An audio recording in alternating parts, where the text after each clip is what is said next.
by 8. And it's Wilson again. And look at this catch from DK Metcalf. Look at him go up and get it. 10 catches, 177 yards on the night for him, and it would be enough for the Seahawks to hold on for the win. Here's how it finished. Fourth quarter, Eagles down 11 on a fourth down. That's an interception. In the end, it is the Seahawks winning by 6, and it was DK Metcalf who was very motivated last night. The defensive coaches came up to me, and it kind of made me mad that he was like, I was in Detroit with Megatron, but you're not there yet. In my mind, I'm not trying to be Megatron. I'm trying to be me. So, had a little chip on my shoulder the whole game. Yeah, bear in mind, the Eagles passed on him as well. And so the good calls today brought to you, as always, by Subway. Last night, a good call was throwing it in the direction of DK Metcalf. Again, connecting with Russell Wilson, 177 yards. All other Seattle receivers had 53 yards combined. Metcalf also became the fastest Seahawk to reach 1,000 receiving yards in a season by doing it in his 11th game. And let me bring Jeff and Greg in here. There's been so much talk this week about Tampa and their struggles. New Orleans, who basically played a non-game this weekend. Green Bay looked really good. Jeff Saturday, as you watch Seattle play, where do they rank for you amongst the NFC's elite? Yeah, I put them third, and I put them behind Green Bay and New Orleans. Look, I like this football team. I think they stick to the KISS principle, right? Keep it simple, stupid. You saw, right? They saw man coverage against Metcalf. They're going to exploit it. I mean, I think they threw almost 50% of their passes to Metcalf or right under it. That's just an incredible stat when you think about, hey, we're just going to go take what they're giving us. Their run game came back with Carson coming back and getting healthy. It really helps this offense. The defense we know is the liability. Can they continue to progress to get better? Jamal Adams, I know he's blitzing and doing those kind of things, but can they hold serve for this team? If they can, I think they're the third best team right now in the NFC. Jeff, how about that? How about you? Greg, NFC, big picture, how much do you like Seattle?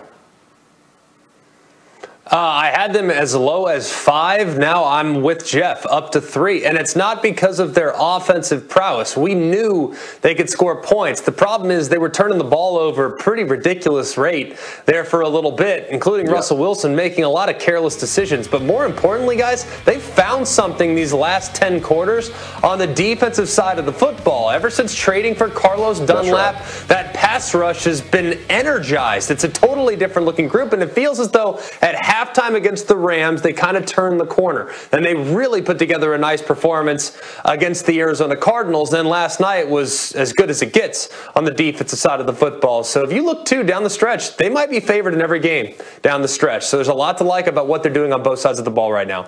With Carson back, they can run a little bit. Obviously, they have the receivers. Russell's an MVP candidate. If they get any defense at all, Seattle becomes very dangerous in that NFC. Guys, sit tight. Meanwhile, the other big story in the NFL, the weekend isn't over yet. The COVID-19 outbreak in Baltimore leading to Ravens-Steelers being postponed again, now to Wednesday. This game, the Steelers' Week 13 game against Washington, then has been moved to Monday. The Ravens game the following week against Dallas has been moved to Tuesday. So obviously, it's all a lot of moving pieces. Here's the Steelers' Zach Banner. At some point, there has to be a decision made that we're going to play this game. We just don't understand how the whole Denver thing. Like, I understand, there's been people getting tested every single day. That probably is the only rational reason. But, Denver's just played without any quarterback. You know what I mean? They just brought their guy up off a P squad. So I thought we have extended rosters for a reason, but that's just me. All right, so that suggests it's not quite as clear as we might have thought, the difference between what happened in Denver and what's happening in Baltimore, and that's why Dan Graziano can explain it to us. Go ahead, Dan. In Baltimore, they had a team-wide outbreak. They've had at least one positive test each of the last 9 days. There are 21 people on the COVID-19 list.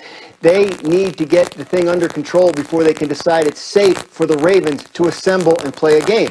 That's different from what happened in Denver, where one guy tested positive and the contact tracing revealed that 3 of his high-risk close contacts had to be taken off the field for 5 days as a precaution required by the COVID protocols. They just all happened to be quarterbacks. There's a feeling out there that Denver was punished for not following protocols and the Ravens weren't.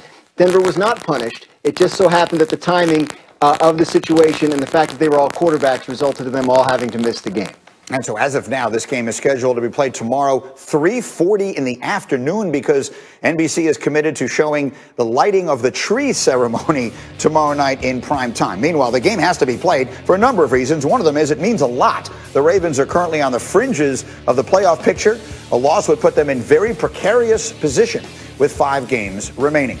But more football as we go, but how about this? Huge night of college basketball is coming up. The State Farm Champions Classic. We've got Kansas and Kentucky squaring off. Both teams starting out 1-1. Kentucky's never been under 500 through 3 games under Coach Cal. And then the legendary coaches meet up, Duke and Michigan State. That means Coach K against Tom Izzo, and it is as good as it gets when we see those two together. And it is my pleasure to welcome the Hall of Famer Tom Izzo live with us here on Get Up. And Coach, it is great to see you, and it is great to see you hopefully feeling well. You announced in November that you had tested positive. I know I speak for everyone when I say we hope that you are feeling good and that there are no issues.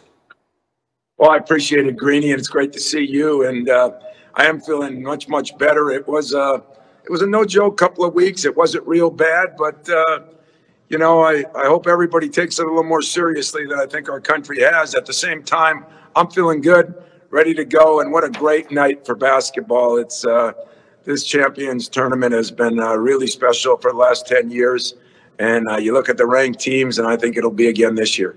Absolutely. So, look, you've been around a really long time.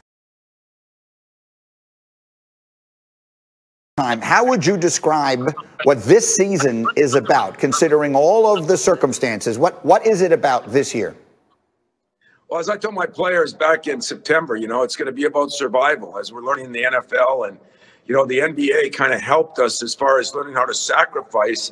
And I think that's what we all have to do this year. It's not the norm. It's going to be different. You guys have a different situation there. We have a different situation. If you want to play the game, you got to adhere to the protocol. And I think he who handles the protocol the best. And like us, we're talking about playing more guys because we're preparing for losing a guy or two down the road. It's just the nature of the beast this year, and yet it can be done if everybody works together. You know, when the season tipped off last week, I had Seth Greenberg here, and he said to me, this year, Greeny, is all about experience. And I would assume that is true for both coaches and players. How does that work for you and your team? Well, you're right, you know, and everybody's in the same boat. I mean, it's not like I have an advantage over Duke or they have an advantage over us. Everybody's got the same issues, the same problems. If you have more experienced players, does it help you a little bit? Maybe, you know, but I don't think anybody's been through this. I've sure never been through it as a coach. You've never been through it in TV.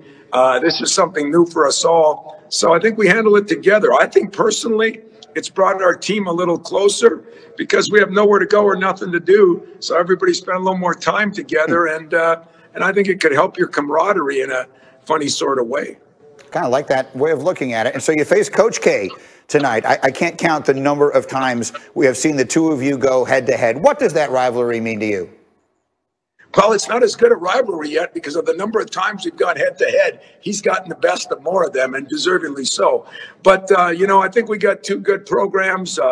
There's no question they're good again this year. They're always going to be good as long as he's there, just because of the nature of the beast. You know, they've done an unbelievable job with their program, but I think we have too. And we've got a good team this year. I'm not sure any of us know, Greeny, exactly where our teams are. Not only do you have to evaluate your team, but you got to wonder that the teams you play, did somebody have COVID? Did they have a stoppage? You know, there's going to be, the sample size is going to have to take 8